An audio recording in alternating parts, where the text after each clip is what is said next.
is raising children of character in a culture of voices. Okay, vices. Raising children of character in a culture of vices.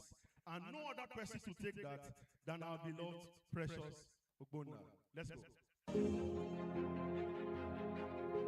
Precious James Ogbonna is an award-winning educator, author, and the founder, director of Glenville Crest Academy in Uyo. A transformative speaker, she has spoken to audiences across the globe, and her teaching frameworks and materials have reached over 100,000 parents globally, with over a decade.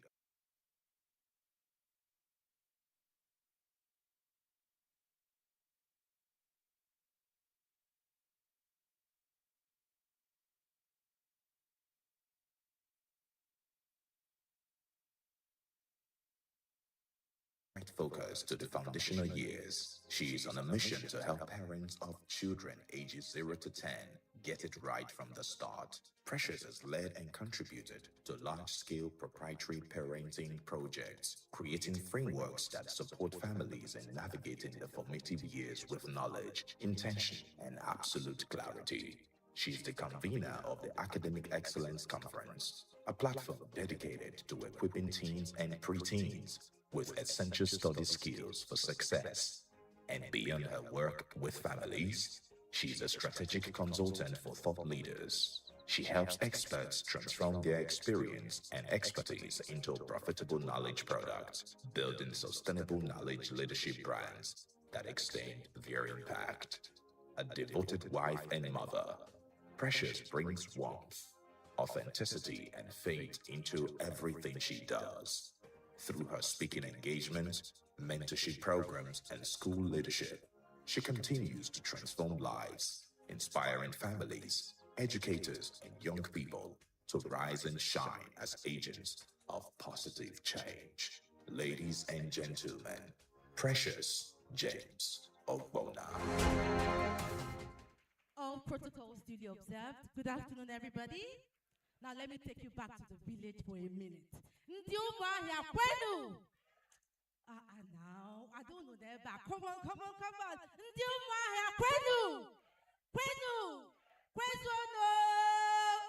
I know you're tired, trust me. I know you're exhausted. But I want to start by saying that what you get to learn in this couple of hours can save a generation. Can save what? So in as much as we're exhausted, please pay the price. Please do what, everybody? Pay the price. I want to deeply appreciate the convener of this conference. I was opportune to be at Uyo and have followed the several other conferences and summits across the state. And I must doff my hat to her. It is an amazing work. And like I said in Uyo, it takes a magnificent vision to bet something of this regard. So please, if your hands are not busy, can we just give her a Train the Trainers Summit applause? All right. My topic today is simple, and I will try my best not to waste your time. We're going to look at raising children of character in a world of vices. I'll start with a very short story. In April of 1912, the most luxurious ship was built. Now the ship was called the Titanic. If you heard of the Titanic, let me see your hands up. Now that ship, the people who built it were confident. To them, nothing can happen to this thing we built. Because of the confidence, do you know what they did? They began to flout safety rules. They got on the boat with only half of the lifeboats needed. Flouted several rules. Guess what happened? At the end of the day, what happened to the Titanic? It hit an iceberg and it did what? It sank. Now, I know your question is, Mrs. Precious, what is the relationship between raising children and the Titanic? I will tell you. As we are all here seated today, from the millennials to the Gen Zs to the baby boomers, we are raising children in what I call a modern Titanic. We are raising children in a world that we could have only dreamt of as children. Let me take your minds back. Who remembers sitting on the television by 4 p.m. with blue red lights. Then you hear pa-ra-ra-ra. Today, what do our children have? 24 hours, 7 days in a week, access to media. Who wrote letters here? Let me see your hands up. Today, our children have access to the world at their fingertips. So what this means is that if we do not wake up, the luxuries that have been designed to help our children will crash them, it will destroy them, and it might maim them for life. So our children now have instant global attention. It's the WWW world. A click of a finger, they talk to somebody in China. But with that comes the icebergs, like drugs and addiction. They have luxury at their fingertips. Mrs. Blessing talked about the PS4. We now have the PS5. We have the iPhones. We have the MacBooks. With that comes what? Cyberbullying and what? And online harm. There is technology. Who has heard of AI? Who has heard of AI? In our time, we used to ask Google. Now my daughter will tell me, Mommy, ask ChatGPT. That's the world we are in today. But with that has come exploitation and identity theft. So in a world with these icebergs, how do we raise children who can stand the true test of time? I have few quotes. I'll just take this one and we move. Parenting is not about preparing the path for your child. It's about preparing the child for the what? Path. The next one, if you don't shape your children, tap your neighbor, tap your neighbor, tap your neighbor, tap your neighbor, tap your neighbor, tap your neighbor. If you do not shape your children, if you do not wake up, guess what? The world don't love your children, no. They are just waiting ready to shape them for what? For you. If you can't spend the next 30 minutes here, there's a predator somewhere who is ready, who the devil has positioned to maim your child. Parenting is serious business. Tap your neighbor and say, it is serious business. Wake up! So the next 30 minutes is nothing, no. If it's school run, the school will keep them. I'm a school owner, they will wait. But their destinies will thank you. It is easier to raise strong men than to do what? Repair broke children. Now let's go to the vices. Across this session, top vices have been mentioned, and I won't spend a lot of time. But right now, we have digital addiction. We have children who are dealing with screen time autism because of access to social media. We have dishonesty. Who has had Yahoo Messenger? Who has had Yahoo Plus? Who has had Yahoo Pro Max? That's the problem we are dealing with today. There is this entitlement. Recently, I saw a video. A mother got a tab for her daughter. The girl took the tab, smashed her mother's car. Why? Because this is not the version I asked you to buy for me. We are raising entitled children. You might be raising entitled children, and you that shouting, if you don't learn. Peer pressure dependence, substance dependence. Next slide, please. Now, I won't take time to explain this so that we could just move. Now, there are warning systems. There are school owners, there are stakeholders, there are pastors. How do you tell a child who is about to be maimed by these vices? There are telltale signs, like your dashboard telling you, bam, bam, bam, something is wrong with this car. There are times that you can tell that something is going on with this child. So what are the telltale signs to look out for? Number one, everybody said the social pivot. What does it mean? When a child who was social, who was expressive, now withdraws themselves, that's a sign of a problem. The next one is digital flinch. Our children now have phones. The moment you come into a room, your child was easily scrolling. They see you and they flinch. That's a telltale sign. The next one is the lack of spark. A child was once bubbly, expressive, excited. Then all of a sudden, they have become melancholic. They are quiet. That's a telltale sign. There's a problem there. The next one, a child who didn't used to steal, starts stealing. There is somewhere that money is going to. If you wake up, who took my money now? Day one. Who took my money now? Day two. Who took my money now? Day three. You are busy raising an anini. The last one is volatility spike. Extreme mood swing. Today they're happy, tomorrow they're sad, the next day they're crying. That's a telltale sign that there's a problem. So now we're done with these telltale signs. What is the solution? Because we are here for solutions. And this brings me to the next and most important slide. Let's move. Values and character. This might sound as very simple words. Is it not just values? No. I like to say that values are guardrails. You know how you're climbing stairs and there's a rail that you can hold your hand to guide you. Values are what? Guardrails. Values are things that protect your children. They are subconscious conditionings that regulate your child's behavior. It's the standard you use to decide what manners, an internal compass you put in your child to tell them, okay, forever, don't cross it. It's not by shouting, no. It's not by beating, no. You can beat and shout, that child will enter the pit. But what saves that child are the values you put inside of them. Because we're not raising our children for when we are going to be there. We are raising them for when we are not going to be where? There. If you're parenting, it's only when you are available. When you are there, children are okay. Mommy no choir, mommy no choir. If that's your parenting, you are wasting your time. The true test of your parenting is that when you are not in the room, your children live by what? Your family values. And what do these values say? Number one, who am I? Everybody asks, who am I? What do I stand for? What will I not compromise? Remember, one of the vices is peer pressure and peer dependence.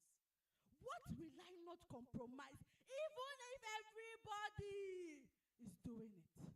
If everybody is doing drugs, in our family value, is that what we do? So value answers this question, who am I? What do I stand for? There is a popular maxim that says that if you don't stand for something, you fall for what? Anything. Our children must be able to know that in the Obonna family, we stand for honesty, even if your life is at stake. It must be ingrained into them, to their bloodstreams. That's when we know we are raising children of character. Let's move to the next slide. Now, values are decision filters.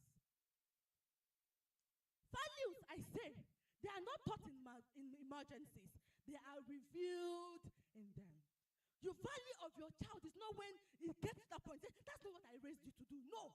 It's when it gets to the situation and the point, the child can stand up and say, that was not how I was what? Raised. In value, how do they treat people? What do they do under pressure? What do they choose to do alone? Next one is character.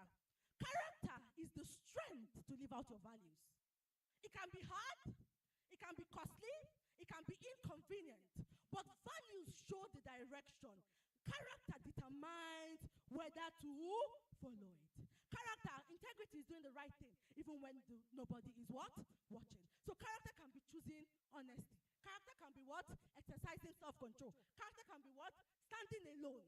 With character, our children can be trusted without surveillance. But without character, they will be what? They will behave only when they are what? Monitored. And that's the issue we have in schools. You beat, but when the teacher just steps out of the class, the noise continues. Character was not built. You only depended on corporal punishment. Next one, they make wise choices even when afraid. Without character, their values collapse under peer pressure. With character, they own their mistakes with responsibility. Without character, they hide instead of owning their mistakes. Now let's quickly run to how to fight these vices. I have a lot, but I just want to save your time. I want us to move to the village toolkit. The village toolkit. Move, please. Thank you very much. The village toolkit. I like to say, like every speaker has established, that there is the death of the village. I grew up in Onitsha. If you've ever been to Onitsha, you know that we have yards. Yards are story buildings of probably 12 flats. And in those yards, everybody was everybody's mother. Everybody was everybody's father. Everybody was everybody's auntie. You could be walking on the stairs and they see you misbehave. Somebody there will drag your ear. Today, that village we once had as children, it's dead. It is now what? All man to his what? Own. So how do we raise children of character in a world that we no longer have the village? Please, can we move to that slide? It is page 22. Thank you. How do we raise our children in a world without those values? In a world without those morals? In a world without support? We all grew up with having an auntie, uncle, brother, sister, boy. We all had all those things around us. Right now, with the Japa syndrome, even uncle, you will not see them in 10 years. So how do we make sure we protect our children? The village toolkit makes up of 3 stakeholders. Number 1 is parents. Everybody repeat after me. Parents, teachers, school leaders. Now let's go to the parents. There's one of the most popular maxims in the world is that charity begins where? At home. As parents, you are the character incubator. If you have not seen an incubator, my daughter came as a premature baby. An incubator is like a box where they put, those premature babies. And, that's where they are there, they are warm, they are catered to and all of that. In your home is that protective environment where you incubate character. The home is where character is born. But as a school owner, I have seen that the home is no longer where character is born. The home is now where people sit without imbibing these things in their children. When the home is where character is built, before the child meets the society, they meet you. Before your child has a teacher, they've had you. Before your child had an uncle, they had you. So the question is, what are we doing within the home village? Now, the strategies for the parents is number 1, authoritative parent. Now, let's quickly move to the next slide. There are 4 parenting styles. We have authoritative, we have authoritarian, we have permissive, and we have laissez-faire. The most effective parenting strategy is not the authoritarian. Authoritarian is Osama bin Laden type of parenting. It's Adolf Hitler. It's if you don't move, I move you. That's authoritarian. Our parents tried it. It did not work. Fear does not raise children. The next one is permissive. Anything goes. If you want to do. If you don't want to do. I'm going to the market. I'm going to the office. Laissez-faire is total I don't care. But the most effective one, if we will raise children with character, is what? The authoritative parenting. Authoritative parenting combines high connection, high affection with structure. It combines resilience, self-control, and healthy independence. That's it. Then number 2, you must identify, but you must move beyond identifying. I like to say this part, to indoctrinating values. I have a child in my school. She's 4. They belong to a Christian sect that does not listen to the music of other Christian sects. I am totally tolerant. I respect everybody. But this child comes to school that day. The teacher on duty was playing a Pentecostal Christian song. So as the girl walked into the waiting area, the first thing, everybody say 4. 4. The first thing she says, please put off that song. I'm not supposed to listen to it. The day as she was coming, I heard it from inside my office. I just came out to tell the teacher, please respect her values. When that girl said that in the thing, do you know why? Because the parents were not there. But a 4-year-old, he had moved beyond teaching. It had moved beyond assumption. It had moved towards indoctrination. The values that will survive in 2026 is not the one you say, don't you know how we behave? It's not the one you say, don't you see what? No. It's the one you sit down to teach. It's the one you sit down to nurture. It's the one you sit down to guide. It's the one you sit down to mentor. Constant repetition leads to subconscious conditioning. When a person is exposed to an information over and over. For the Christian believers here, that's why they say that the entrance of the word, it gives life. It keeps entering. It keeps entering. That's the light of the value that we need. So we must move beyond what? Assumption. To what? Everybody repeat after me. Indoctrination. Indoctrination. We must move beyond assumption. Don't you know that's how we do it? No. It moves beyond that too. I will teach you. I will be patient. I will correct. I will mentor. I will use consequences. But by all means, this thing will be in your blood veins. The next one is that you must identify golden windows. It's not only when you sit down to lecture your child that you're teaching value. You can teach value on a car ride to school. You can teach value during dinner. You can teach value during bedtime. You can teach value during bedtime when they are batting. But identify these spontaneous periods that you can use. Then the last one is reverse mentorship. Don't just ask your child to teach. When you teach, let them teach you as well. That is a very strategic way. Now let's go to teachers. If you're a teacher here, say, I. No, now that's not how we used to talk. We know how we used to talk. I'm a teacher too. See, I've taught all this one, nursery 1, nursery 2, primary, secondary. So I'm a teacher. I am first a teacher. And I know that's not our voice. Our voice is very strong and deep. If you're a teacher here, say, ah! That's our voice. For teachers, there's this phrase I use for my teachers every time. This phrase is called in loco parentis. It is a Latin word for that simply means instead of the parent. If you're online, there's a trending issue of a teacher. If you're a teacher here, open your ear. This might save your life. There's a story going on right now, real life story, of a teacher that's about to be imprisoned. You can research it. Her name is Teacher Aralola. What happened? A child under her was molested. Lots of stories for 4 years now. But the end point of that story is that the teacher is about to be locked up. There are advocacies trying to protect the teacher. But what this simply tells us is that when these children are with you, you are their parent in the classroom. You are what? I can't remember the teacher that, okay, it was the CSP, that gave the illustration of maybe you're an engineer, you've looked for work, you did not come. You just say the next private school, oh, they will give me small thing. You go there to collect small thing. You don't have the value for the profession. Teaching is a calling. How many hours do we sit with the children in the classroom? How many hours?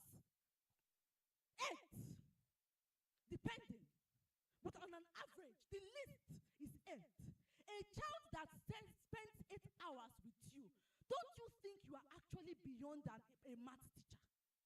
Don't you think you are actually beyond an English teacher? At that point, you are also the classroom parent. And what you do or do not do can undo a lot of things in that child. Teachers, please, I beg you, rise up to your calling. Rise up to your calling. The master is depending on you, because if the parent is neglectful and the teacher is intentional, at least, maybe 100%, or maybe not like how many percent? 50. Teachers, do what? Wake up. Wake up. Be a values chaperone. Don't just look at the child and ignore. You see a habit, call the parent. Draw their attention. Be a values chaperone. Use stories. Model.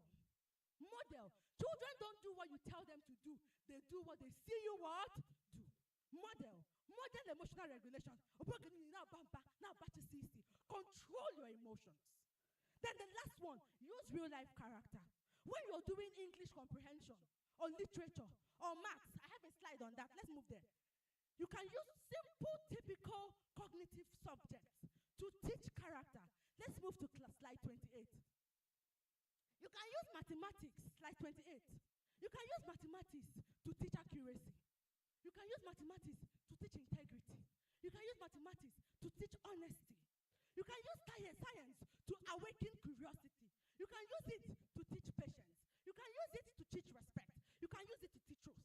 You can use literature to teach empathy, to discern the discernment of moral reasoning. You can use sports to teach accountability. I remember then in sport, my daughter, whenever people win, she will cry. I will tell her, you are developing sportsmanship. You will not always win. That's a life lesson under sports. So I hope you see that's beyond. I saw a video of Vladimir Putin, the president of Russia, and his teacher. He's an aged woman. If you know Vladimir Putin, this man is the terror of the world. This war between Iran and Dubai, nobody have passed Russia, because all of us would have just why like that. Everybody, they do Iran through, they will just pass Russia because the man is a terror. Imagine that kind of a president. His teacher saw him. She did not mind his influence, how deadly the man man was, the teacher hugged him. And the man could not do anything. Students may forget what you taught, but they will never forget the standards you tolerated. The armed robbers, they had a teacher.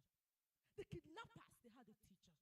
The politicians, depleting the finance of this nation, had teachers.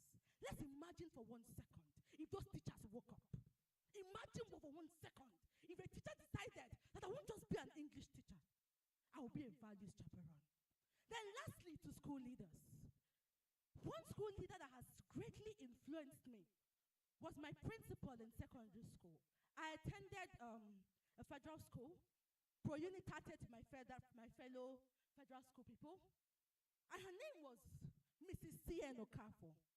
That woman looked for a way, because we were all girls, and girls wanted to do the wrong thing at the right time, in the wrong place, in the wrong uniform. So she made us imagine how old I am. Imagine when I was in JSS 2. She taught us this value that I still teach my daughter. Do the right thing at the right time, in the right place, in the right uniform. This was years ago, almost 2 decades now. But after, I still remember, I teach my daughter, I teach the children. As school owners, please intentionally create an ecosystem within your school that does what? Rewards character intentionally. Not just achievements, not just grades, but also reward character. Embed social emotional learning as the operational system of your school. Teach morality, teach character. Let it be. So it's not just in education like Dr. Blessing says, but also in character. So as the parents want children who are topping their A1s in maths and their TOEFLs and their SATs, but they are also topping in where? Character. The next one, the clean slate policy. Discipline corrects behavior. It must never brand identify. So at every time, let the culture of your school be that they address the behavior, apply the consequence, then wipe the clean slate. So when a child misbehaves, that misbehavior doesn't become the identity of the child.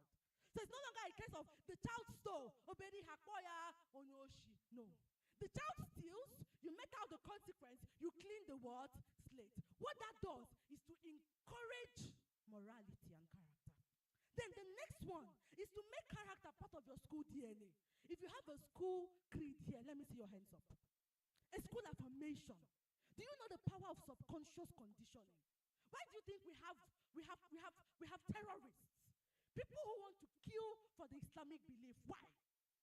They are able to do that because they have been indoctrinated. What if we all go out there to begin to indoctrinate our children? But we're not indoctrinating them to kill the non-believers. We're indoctrinating them with character. And one way to do this is to use affirmations. You know how we can all sing, Nigeria, we hail thee, without even thinking about it. Imagine if every day they come to school, they are saying a character creed. My school, we are focused on building the growth mindset statement. So every day, in the class, in the devotion, everywhere, the children are taught to say that they are not failures. They are taught to say that learning is a lifelong journey. Every month, I've not been in school for the past few weeks, but if I go there tomorrow, I know that by 8:15, I will hear children reciting it. So guess what happens? Because we're not a school that encourages exam malpractice. So when a child thinks something is difficult, the teacher reminds them, remember that you can do it if you put your mind to it. Dear school owners, go back here. Dear teachers, go back here and create a school affirmation. Create a school creed. Something that will have to move consciously from their conscious memory to their short-term memory, then to their long-term memory. If we do this, things will begin to change. I'd like to end this. Let's move. With the last one. And that's a story my father told me. He's passed on, but I've never forgotten that story.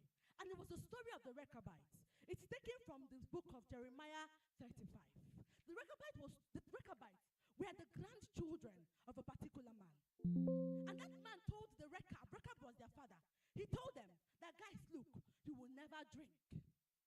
Then one day, the prophet Jeremiah calls these people to the temple. Imagine how the temple was then. It's not now that the death of Christ has torn the veil. Then there were veils. There was the inner temple, the outer temple. He called them. Imagine how the atmosphere was. Then he told them, the Lord says, drink. Then these guys were like, no. Our father's father told our father. This was the Bible records almost after 300 years. 300 years is how many decades? 3 decades. These guys, the red caps, were able to stand to say, our father's father told us. And our father told us. So therefore, we will flout your rule as a prophet. Let us raise children who, if we are there in our death, in our being alive, where we are there, where we're not there, children who will hold to their values, irrespective of who tells them to flout it. I'm going to end this in a very popular phrase we have in Igbo language, which is Emengwangwa. God bless you, everybody. Thank you.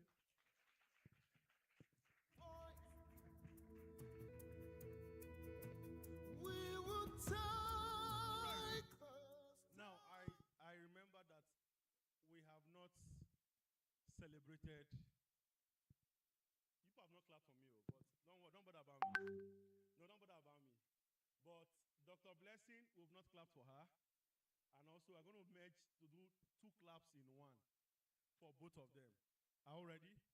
So now for Dr. Blessing and Auntie Precious, we're going to clap for them. We're going to give them the Milo clap. The Milo clap. Are you ready? Milo, pa, Milo. You got it?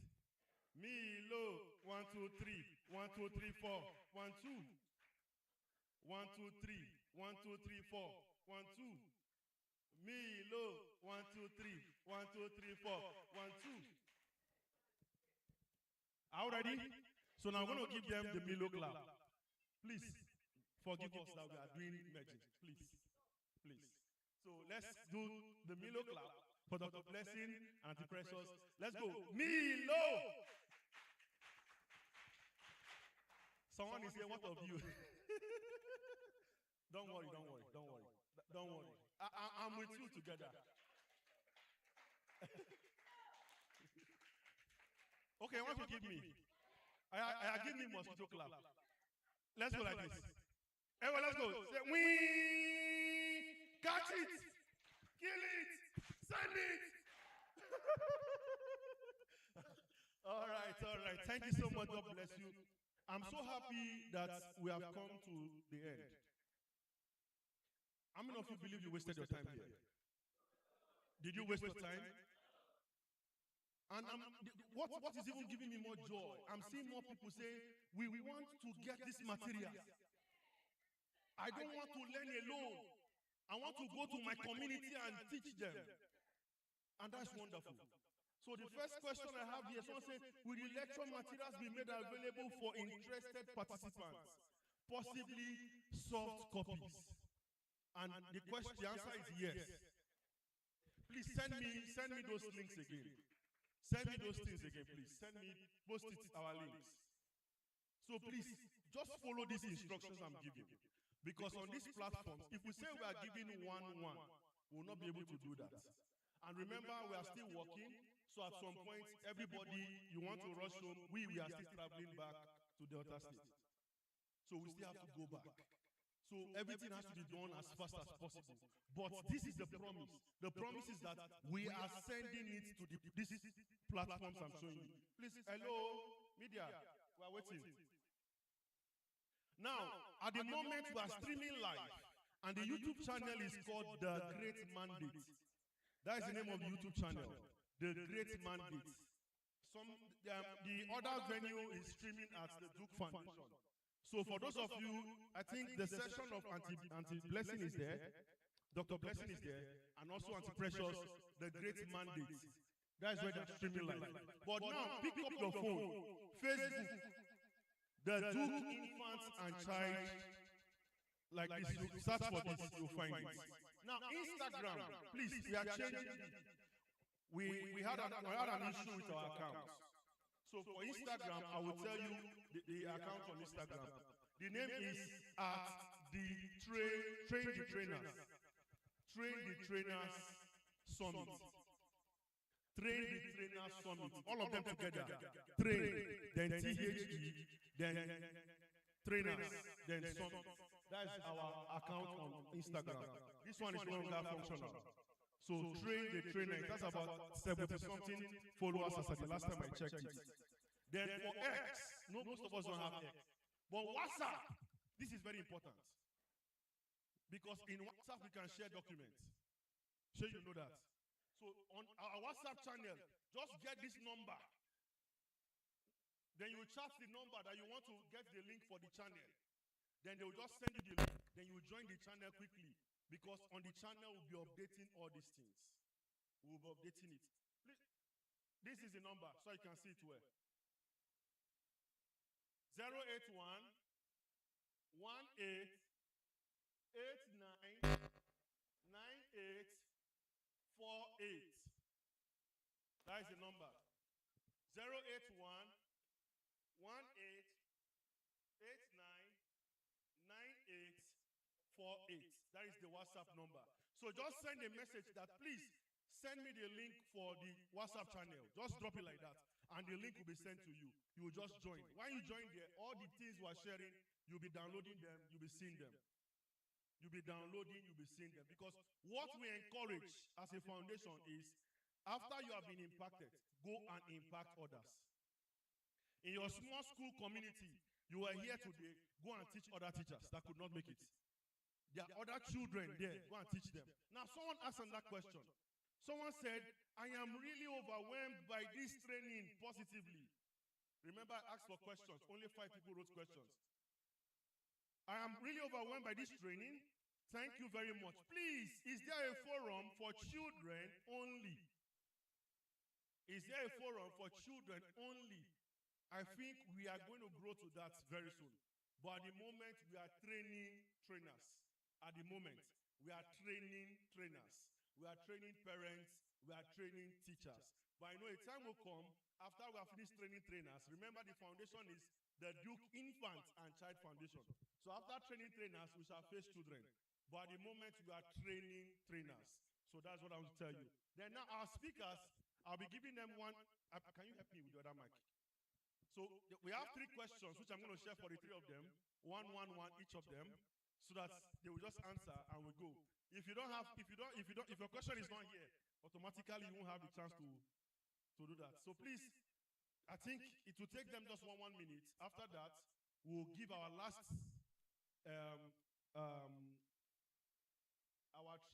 shine the light stuff. After that slogan, after the slogan, then we'll do our closing prayer and we are going. So we're not spending more than 10 or 15 minutes here again. I believe we're all gotten food. Have you gotten food? So let's just finish it now. Just listen to the questions. Let's get the answers. The first question is it a right thing or is it the right thing? This one is coming to Dr. Blessing. Is it the right thing not to give a child food as part of giving correction to him or her for doing something bad? Is it the right thing not to give a child? And please now let her answer now. Thank you. Is it the right thing? You can give us just little reasons. Is it the right thing not to give a child food as part of giving correction to him or her for doing something bad?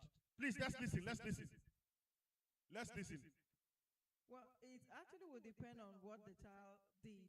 You know, there has to be, you have to know what, because... Hello, please, can you listen to her? Hello?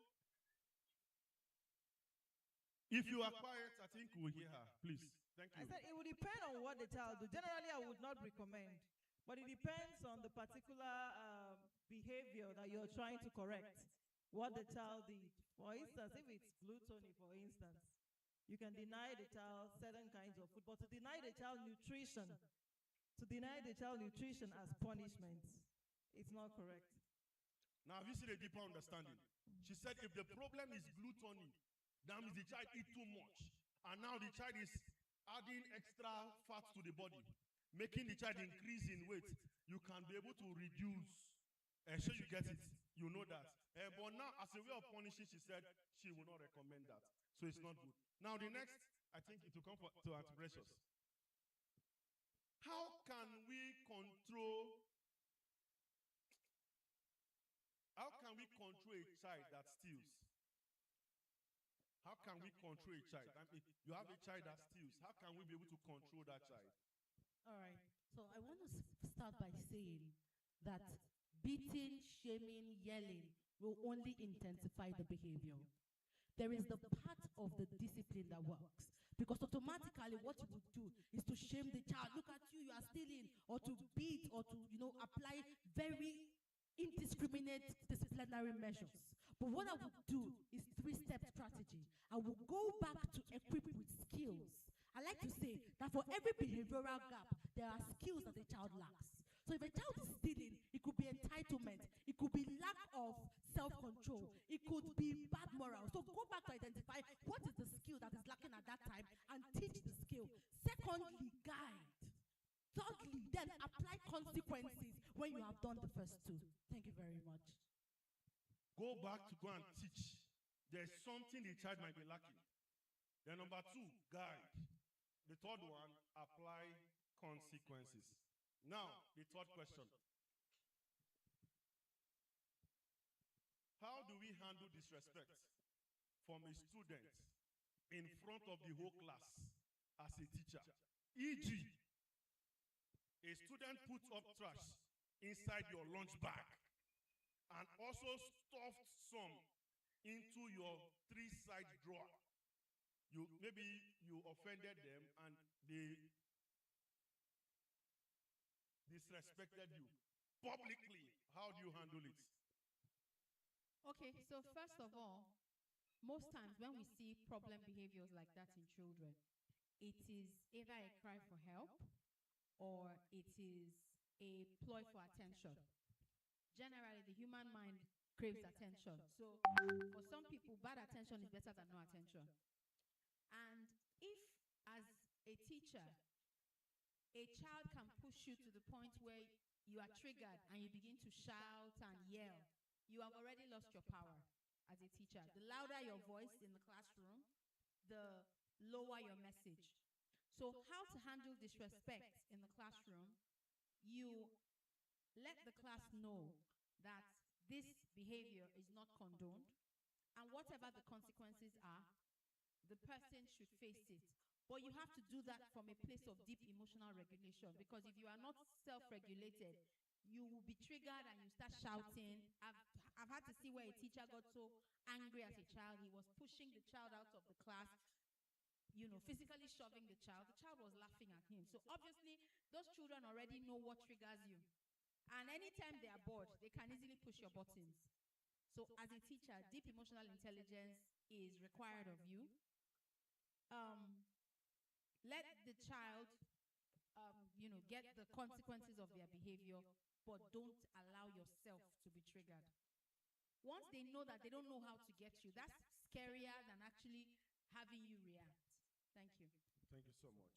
So please, teachers, you have to learn to regulate yourself, because students, especially in schools, where they know that you are not permitted to touch them, they want to push you so that you can touch them. And the next thing you will hear, the next day, the parents will come with doctor's reports that we took our child for psychological evaluation, and we discovered that you have abused the minor. At the moment, she's losing it. She cannot be able to hold herself. When you hear medical terms, you yourself will carry your bag and tell the school, I'm going. Don't sack me, I've sacked myself. But you'll be wondering, what did you just do? I only raised my voice. I only raised my voice. So like she said, control. We must have that control. And I thank God I passed through the private sector. It taught me control. So when I went to public school, no matter how they dance, there's some students that will just stand up and leave the class. They will not want to leave. Stay. No, what you are trying to do at that point is to make me angry. Because the only thing I'm thinking in my mind now is to reach you and give you 2 blows. But I will not do it. At the moment, when the classmates see that, oh, they are the ones that will be shouting on the students, you get out, get out, get out, everything will calm down. So please, you must regulate yourself. It's very important. And I like to build relationships. Build relationships with students, healthy ones. It will help them. It will help you a lot. There are children that will respect you because they like you.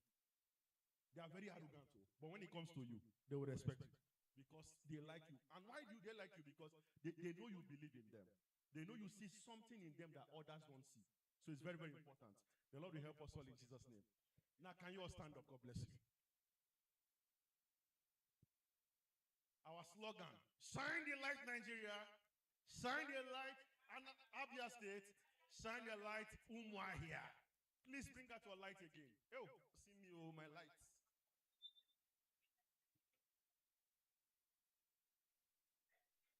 Bring out your light again. So after we shine the light,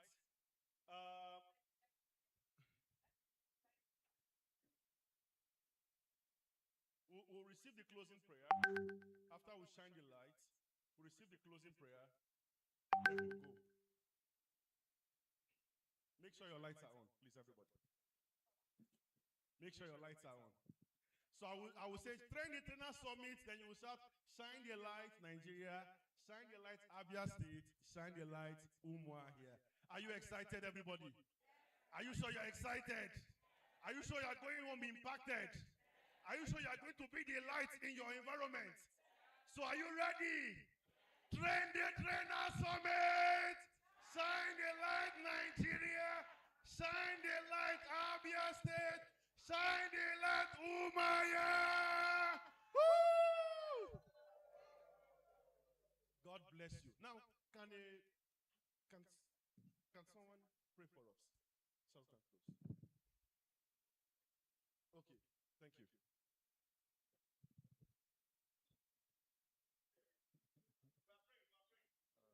Let us pray. Let us pray in the name of the Father, of the Son, of the Holy Spirit. Amen. Father, we thank you. We thank you for your goodness. We thank you for your kindness. We thank you for assembling all of us here today. We thank you for the knowledge you have imparted unto us through our lecturers. May your name be praised. Father, our prayers is that all the entire knowledge we have garnered today, let us put it into use, so that at the end of the day, glory, honor shall be bestowed unto you in Jesus' name. Amen. In the name of the Father, of the Son, of the Holy Spirit. Amen. All right. On behalf of the Duke Infant and Child Foundation, the convener of the Train the Trainer Summit, we say a very big thank you to every one of you for coming. Thank you for making yourself available. To those that helped in the organization, we say thank you. To our sponsors, we say thank you. To our speakers, thank you so much for making yourself available. And we say God bless you. God bless you all. God bless you all. God bless you all. God bless you all. God bless you. Please go and shine the light. Go and shine the light. Go and shine the light. Go and be the change. Go and shine the light. Go and be the change. God bless you.